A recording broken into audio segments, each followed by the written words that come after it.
Travis Is that? Campbell. It's been a while, dude. Watch where you point that thing. Dangerous. Yeah, I know. It has been a while. It's because we've interviewed your pastor a while ago, and it finally aired. Yeah, which was a lot of fun. Yeah, and we have more coming up, but we did want to take a little hiatus because a video went viral over last week, near the end of last week. And it was dedicated to my old friend, the atheist biblical scholar Hector Avalos, who I greatly admired. One of the it was a privilege when he texted me. He actually messaged me through Facebook, and he said, "I consider you a friend." And so I took that very seriously. And he died a few years ago. But not before participating in the videos that become the basis for this video that went viral last week.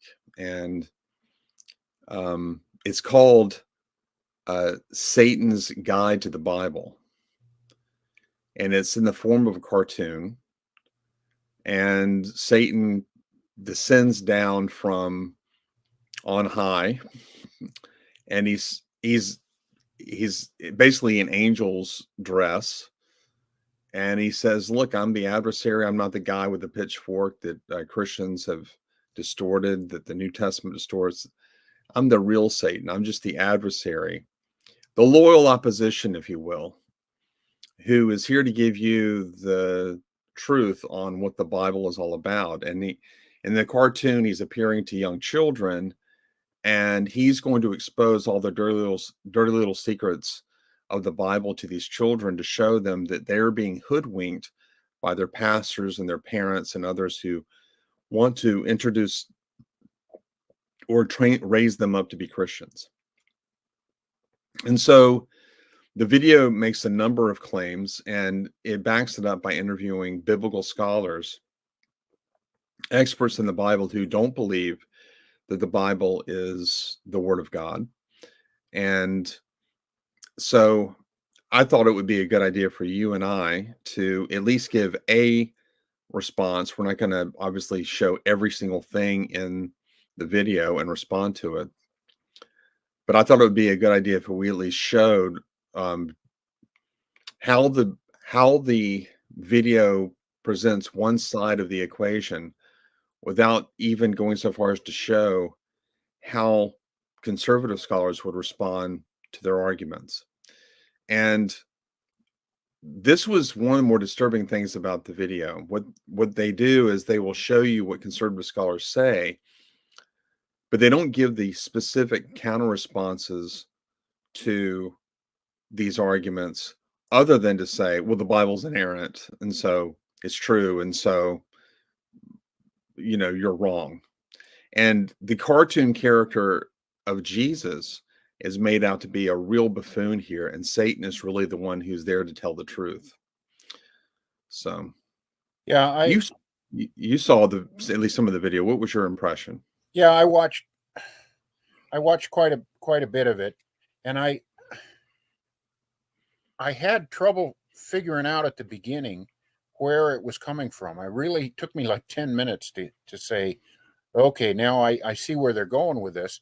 And I felt that because they did it in a cartoon format, it was really hard for me to take it seriously. And then that, combined with the weakness of the arguments in the cartoon, I felt like, to be honest, this was not compelling to an adult. And a child might like it, but there weren't really any arguments made. It was just statements, right? At least as far as I got with it. And, right. One of the things I'd love to touch on, Travis, before the show is over is, I'm always concerned with stuff like this, where people look at this and only this and reject Christianity. And, right. We've talked about this. I try to have a personal mantra. I want to be able to answer the best arguments on the other side, which forces me to take the argument seriously, to try to be humble about it, and to really try to study it. And I guess I just want to encourage people to try to have a similar, personal way of looking at this, because this is the most serious question you will ever try to answer. And if you spend the rest of your life trying to answer it, then that's not too much time. So I just I was a little put off by it, to be honest. I just felt like they could have done it in a different way and made a much better point. I've heard atheist arguments that I just felt were way more compelling, and I never there wasn't a single point in it where I took a breath and said, well, that's a good argument. I really had trouble taking it seriously. I agree. I mean, one of the things they keep saying almost like a mantra is that this is standard fare in seminaries. Now, one of the individuals that they interview is Bart Ehrman, who we've talked about on this show, and he is probably the greatest living biblical scholar, at least in the sense that he's well known. He's very popular. He's highly respected by people across ideological lines, if you will. People know him. He's done good scholarship, a lot of good scholarship, in fact, and he is extremely bright. He's been able to take very complex ideas and popularize them. Mm-hmm. To do that, you really become a double, triple threat. And just to let you know, and for anybody that's interested, those of us conservatives, we are looked upon by those who disagree with us as always engaging in damage control. We're just trying to rationalize our way into belief. This is the fundamental argument about apologetics. So unfortunately, you guys like you and I who are apologetics geeks, we get it from both sides. To fundamentalists who don't think that you can prove faith and we should just believe anyway, who believe in facts like the fact of the resurrection or the fact of God's existence, those fundamentalists see apologetics as just a kind of expression of non-belief. Like if you really believed, you wouldn't try to argue for it. And on the other side of the aisle, the liberal modernist theologians, postmodernist theologians, along with skeptics, they see us as fundamentally dishonest because, deep down, that you're behind a rock, you're between a rock and a hard place. That there's no really good reasons here, and you're just trying to rationalize your way into this. So apologetics is not consisting of good faith arguments. It's just rationalizations, which puts us in a precarious position. I remember the first time you and I did our shows, the very first couple shows, we had Jeff Zwierank on, and we were expositing the Kalam argument. And before we even got him on, we did our own little exposition of it. And the comments were kind of negative. They were basically saying, "What? This is just belief. It's just about belief. Stop trying to prove this." That was the tone, and pretty much close to quotes from some of the comments on our show. But this is what just believing gets you, because what happens is when young people run into arguments against the faith, and their pastors, youth pastors, are saying, "Don't pay attention to the people that are arguing with the Bible, just believe it." Thinking young people are just not going to pay that any attention. Eventually they're going to say, well, look, if you can't defend your beliefs, then they're not worth having.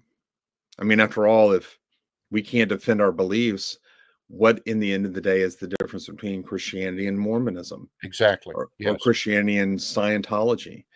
It's just another stupid religion that people use to comfort themselves as they go through life's existential storms. That's all it is. It's my chosen myth to help me touch upon some felt need that I have. It's interesting, Travis, that the comments that say, well, what is it you said they said, we're just making it up?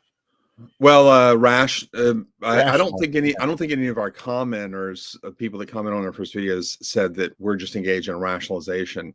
It seemed like they were from more the fundamentalist side. Like, I just believe in God. I don't need a proof or anything like that. So, You know, those comments on both sides, I always feel like when they don't really answer the argument, we won the argument, because anybody can just say anything. Like, I think, sure.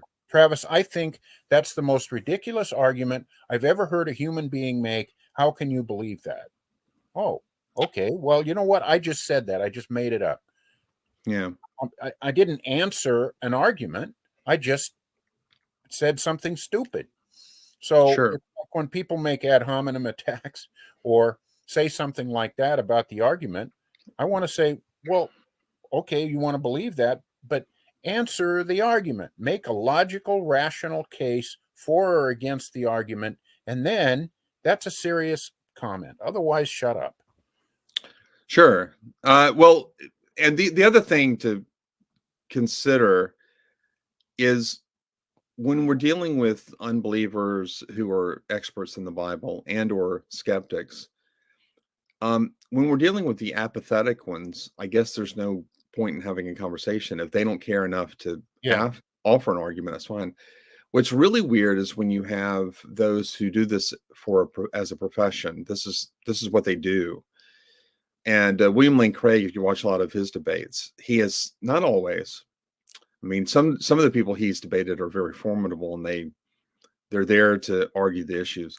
But sometimes he'll get set up in a debate, and I guess to his great surprise, this tenured professor apparently did no prep work for the debate. They just showed up like a deer in the headlights, and they just kind of make fun of what Craig is saying. And it's kind of like, why would you waste your time to come Yeah. into a debate with 4,000 people watching and you've done no prep time and all you're there is to ridicule? I mean, why don't you just sit in the peanut gallery and throw peanuts or something? I mean, there's no point in you being in a debate. So it's a strange kind of thing. The two people that shouldn't have the attitude of it's just so obvious that I don't even have to rebut what you're saying. The two people that can't be saying that are the two people on stage debating. They're the ones that actually showed up to debate. Yeah. Now, and I'm surprised that anybody in the audience would be saying that, because if it's just so obvious, why would you come to this thing? I mean, Yeah. it seems like Yeah. you would go watch wrestling or something. That's right. You're not arguing about the existence of Santa Claus, you know? Right. Yeah. I would not pay money to argue for the existence of Santa. I would not pay money to go to such a debate. You know, I wouldn't have any. That would be a waste of time to me. It's just that doesn't exist. I know that surprises you, Ross, but I've been wanting to tell you for some time that Santa doesn't exist. Boy, that's horrible. All right. So I think, Travis, it's important as Christians that we hear these arguments and we often get on the defensive. And I think there's an argument here. You know, I looked it up in an almanac once, somewhere between 80 and 90% of all the people who have ever lived in the past, and like between 70 and 80% of the people that live in the world right now, right? Male, female, any race, any culture, any society, anywhere, anytime, believe in a personal God. This is the default position, not the other. Atheism is the fringe position. It is, yeah. It really is. And 100 years from now, 500 years from now, if we're still around, it's still going to be the fringe position, because I think God, the existence of God, the existence of a personal God, is such a common sense conclusion that people that argue against it need to understand it's a truly minority position. And which is precisely why when the atheists show up to the debates, they should at least have that in mind. yes, and the Christians should too. Yeah, right. But that the atheist should respect the view enough to say, well, I'm arguing against what most human beings believe. Now, they either believe it because they're stupid or just ignorant, or maybe they have something rational to say. And are we willing to believe that the 80, 90% of in that 80, 90% of humans that believe in a personal God, none of them have been able to offer anything like a rational defense right. that at least seems plausible up front? Maybe it's still an unsound argument or whatever, but surely it at least has an initial punch to it. Yeah. Anyway, Well, let's well, you get want to to see? this video, Travis. What's We're gonna show a clip, and the clip is going to be dealing with the empty tomb, and you'll get to meet Satan in the video along with what others have to say. So all right? just bear What- with me as I'm going over, and I'm going to play this video right now.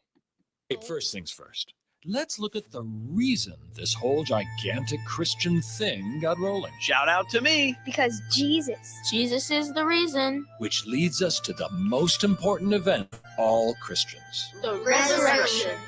It's the single event in the Bible. It's the reason for Christianity. The resurrection. It's Jesus' resurrection. The Bible says Jesus of Nazareth was resurrected from the dead. Oh, no way, you say? The Bible says Jesus' tomb is empty. His body vanished. God's not dead. No! He is alive. God's not dead. No! He is alive. God's not dead. No! The earliest discussion we have of the resurrection is provided by Paul in 1 Corinthians 15. God's not dead. No! He is alive. God's not His argument is striking since he makes no mention of an empty tomb. The oldest mention of Jesus comes from Christianity's number 2 man, the guy with the most books in the New Testament. Paul never mentions, not once, the empty tomb. in the church, on the street. Hold on, back up. Empty what? Tomb, dude. Tomb. And then there was an empty tomb. Empty tomb. Okay, yeah. I was in here, totally dead.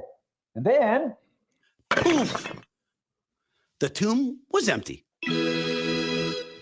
Sorry, who was in the tomb? Jesus. I will eternally be amazed that you, Paul, you never mention the central story about the resurrection. It is odd Paul never wrote about the empty tomb. It's super important to know. Maybe he just forgot about it. The empty tombs in the Bible doesn't know what part. You guys are so focused on a single empty tomb, you're going to miss out on the main event. I thought Jesus' resurrection was the main event. So you got something bigger than the empty tomb, Paul? I do. Very soon, possibly tonight, all the tombs will be emptied. All the tombs. More than one tomb. Resurrection in a first century Jewish context is not about some guy rising from the dead in the middle of history. It's about a corporate event. Corporate? It's kind of a group thing. As a Jew, Paul was deeply committed to the resurrection of the dead, an ancient belief. So stinky. What's the point of digging up dead people? Because everyone, dead or alive, faces judgment for their earthly lives. When the end comes, The final judgment. The end of the world. Before becoming a Christian, Paul was an apocalyptic Jew. what would an apocalyptic Jew conclude if he or she came to believe that God had now raised someone? For Paul, the resurrection of Jesus is not an isolated event. Since one person has already been raised, the rest cannot be far behind. The end is at hand. Since the resurrection of the dead was to come at the end of the age, and since somebody had now been raised from the dead, then the end must have already begun. But the end didn't begin, did it? It did for Paul. 1 Corinthians 15, where Paul connects Jesus' resurrection with the general resurrection very clearly. He's the first fruits. Thus he speaks of Jesus as the first fruits of the resurrection. Christ has been raised from the dead, the first fruits of those who have fallen asleep. If the harvest has started, then the rest of the harvest has to come soon. Jesus was the first fruits of the resurrection in the sense that all the others would soon be gathered in. He goes back and forth between the general resurrection and Jesus' resurrection because they're not really yet two completely isolated events for him. They become that way in church history. The more time passes, the easier it is to think, well, there's Jesus's resurrection way back there, and then there's ours down there. But that's not what's going on in the first 2 or 3 decades of the church. Paul and the early Christian church believed Jesus' resurrection was the start of the resurrections. Okay. So let's stop there. We have enough here. I want to say something, Travis. I want to say something. I think Satan is actually portrayed pretty realistically here. That's actually probably the most theologically accurate feature of the thing. Because Satan, the idea of a red guy in a suit, a guy in a red suit with pitchforks, that's not Satan. But that's right. He's portrayed here as a convincing and charismatic liar. You know, he's saying all this stuff to kids. This is great. I think, wow, this is actually theologically pretty sound. We could take this and make a video that goes in the other direction, talking about how Satan lies to people. At the beginning of this whole thing, you didn't show it. You know, at the beginning, he talks about how pastors learn stuff in seminary that they don't tell their congregants, right? Right. That's right. I never heard that. You know, I've studied a lot of this stuff. You've studied a lot of this stuff. Sounds like a lie to me. I think Satan's portrayed pretty realistically here. That's right. Well, let's talk about this. I'm going to put, I don't know if the people can actually see this, but everybody has a Bible. They can go to 1 Corinthians 15. And I do want to walk all of us through this. And I'm going to get over here. Paul says this. He says, "Now I would remind you, brothers, of the gospel I preached, which you received, in which you stand, and by which you were saved, if you hold fast to the word I preached, unless you believed in vain. For I delivered to you as of first importance what I also received, that Christ died for our sins according to the scriptures, that he was buried, and that he was raised on the third day in accordance with the scriptures, and that he appeared to Cephas, then to the 12. Now, this is very interesting that Paul mentions the burial of Jesus. It is very common, especially among skeptical scholars, to say, Paul doesn't believe something. Well, how do you know he doesn't believe it? Because he never mentions it in his epistles. That is very bad argumentation. If you recovered 13 or 14 emails and or letters that I wrote in my lifetime, it is quite possible that among those letters, none of my theological beliefs would be given. And if they were theological in character, I can't imagine me putting all the things that I believe in those 13 letters. Right. So just because Paul doesn't mention it doesn't mean he believes it. Now, Christians can't just assume that Paul believes something just because it's in the New Testament. If it's not written by Paul, I guess we can't just assume. We'd have to argue for how we know Paul actually believes something else that's written in the New Testament that he didn't address. And so, for example, a lot of people like to say, well, Paul didn't believe in the virgin birth because he never talks about it. Okay, what you can't say that because he doesn't address the issue. You might be able to say he doesn't believe it, and therefore maybe it's not important to him. Or maybe he may believe it, but he just didn't think it was important enough to address, or what have you. Now, the reason I say this is to say the following: how do we know that Paul was very much a believer in the bodily resurrection, and that it was the most important thing we could believe as Christians? We know it from 1 Corinthians 15. Well, why did Paul write 1 Corinthians 15? A lot of people believe that he wrote that chapter because the Corinthians, many of them, were rejecting Jesus' resurrection. That's not true. He wasn't rejecting Jesus' resurrection. Or the Corinthians were not rejecting Jesus' resurrection. What they were rejecting was the future resurrection of believers. Their idea was that Christ is risen, but our resurrection, we're not necessarily going to be raised from the dead. But we might experience the immortality of the soul or something, but we're not going to be raised from the dead. We're not going to be bodily raised. And so Paul writes this chapter summarizing the evidence for the resurrection. First of all, he says this is the gospel. He gives the gospel. Christ was died for our sins according to the scriptures. He was buried. He was raised on the third day according to the scriptures, and he appeared to Cephas and to the 12. Cephas being Peter. And then he goes on to list the appearances to James, to the 500. And then he says, last of all, as to one untimely born, he appeared to me also. And then he goes on. And then starting in verse 12, he starts to make the case for the future resurrection of believers. And so the video is right that he does tie our future resurrection to the resurrection of Jesus. But notice again, even though this is their belief, had the Corinthians not denied the future resurrection of believers, he would have never given us this passage.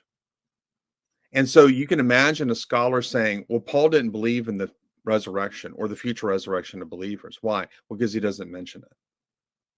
It's like at the beginning of the video, they make the argument that the Exodus never happened because they get a scholar on who says there's no evidence for it. Right. That's not an argument. It just means we haven't found it yet. There's nothing in the argument about the fact that, more and more, the more evidence we gain about the geography and the history of the Old Testament, the more it supports the narratives. Sure. Time after time after time, scholars say this city didn't exist or this event didn't exist. They go, oh, whoops, sorry. Well, we'll just go to the next one and say that one doesn't exist. Well, they're going to run out pretty soon. Sure. Right. Like as far as the Exodus is concerned, the Egyptians erased records of people that they thought were bad people or heretics or whatever. There are pharaohs that are written out of their histories. And then second of all, we wouldn't expect any residue of a miracle. So with time, things kind of get lost. I think that the search for Noah's Ark is kind of silly. Yeah, I agree. I don't see why somebody would, there's no reason to think that Noah's Ark survived all these millennia.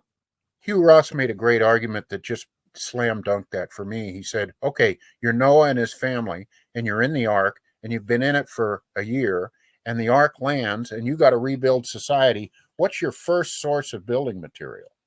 The ark. The ark. It's like, and so it's not going to live. But going back to the Paul issue, Paul, you can't say that Paul didn't believe in the empty tomb because he doesn't mention it. Because if it weren't for the historical accident of certain Corinthians denying the resurrection, you wouldn't believe necessarily that Paul understood that Jesus appeared to 500 or that he appeared to his disciples in the first place. Yeah. You may not have even thought, he says, I came to preach Christ and Christ crucified earlier in the Corinthian epistle. But if 1 Corinthians 15 were written, you might think that Paul only believed in the crucifixion and not the resurrection, or at least didn't think that the resurrection was that important. So the 1 Corinthians 15 is considered the pearl of great price for apologists, because in that 4-line formula is a creed that goes all the way back to the earliest days of the apostles. And we believe that Paul received that creed when he visited Jerusalem, and he talks about that in Galatians 1.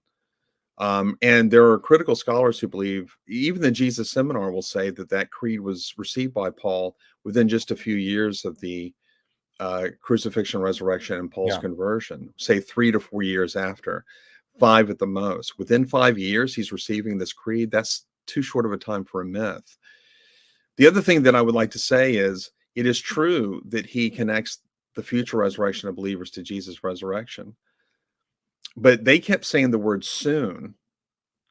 Paul does believe that the resurrection is imminent, meaning it could happen at any moment. But that doesn't necessarily mean that he believes it's going to happen in his day. This is a common belief among skeptics, that Paul believed that it had to happen within his lifetime or something. the prophecy of Jesus about coming within this generation. And by the way, the video goes to Mark 9, and Jesus says, there's some people here that will not taste death until they see the kingdom of heaven. And just a few lines later, Mark tells us what he means by that, what Jesus meant by that. They go up to the Mount of Transfiguration and see Jesus in his glory. The video skips over that and acts like it had to have been a false prophecy on the part of Jesus. And so it really is not honest with what the text is saying. Now, you could argue that that's Mark's interpretation. Okay, fine. Maybe, but then if that's merely Mark's interpretation, then how do you know Jesus even said that? And so we go round and round. They tell us that we cherry pick the evidence. They are cherry picking the evidence. Imminency could mean soon, but could also just mean at any moment. Who knows? Yeah. By the way, if you're going to deny inerrancy, you could also argue that Paul's interpretive grid, the resurrection of believers, is connected to Christ's resurrection. You could argue that that's merely Paul's interpretation. And maybe that's something he inferred in light of the resurrection of Jesus. So in other words, the resurrection of Jesus could have happened even if Paul's interpretation of its significance for us is wrong. Remember, I mean, if we deny inerrancy, pretty much anything goes. All you have now is reason and evidence, which is fine. But you know, which is it? Are we going to say that Paul's interpretation is so sacrosanct that it's as important as the resurrection of Jesus? It's the resurrection of Jesus that Paul believed in first, and then he tried to make sense out of it. So he could be mistaken in his making sense out of it, and Jesus still could have risen from the dead. Now, obviously, I don't believe that because I happen to be what you call an inerrantist. I'm one of those crazy people that the video is attacking. But if I'm going to play your game, then showing me that Paul believed this is not necessarily showing me that the resurrection didn't happen. So we're running out of time, but it is interesting, you know, in just 5-10 minutes, we've actually answered a major point that the video makes on two cases. There are those who will not taste death until they see me in my glory, until they see the kingdom of heaven in its glory. And then second of all, Paul's connecting the resurrection to Christ's resurrection, the general resurrection to Christ's resurrection. The only other thing I'll say also is the fact that he said that Jesus is buried and rose strongly implies an empty tomb. Yeah. Because Jews didn't believe that risen from the dead entailed anything less than a body coming out of the grave. I was confused. I'm ultimately confused as to who the intended audience for this is. Is it adults? The intended audience is a shout out to Christians. Look, you guys are not thinking things through. Biblical scholars have shown that your faith is false. I didn't find any of the arguments really compelling. I mean, they were just statements. They were just. But I assure you, there are going to be a lot of teenagers that will see this. Teenagers who are thinking about becoming skeptics, and they'll see confirmation in this. There are going to be a lot of people that, if you're trained in theology on any level, you can kind of see through this. But as you probably know, our culture is very biblically illiterate, and there's going to be a lot of people saying, "Oh yeah, the stupid Christians."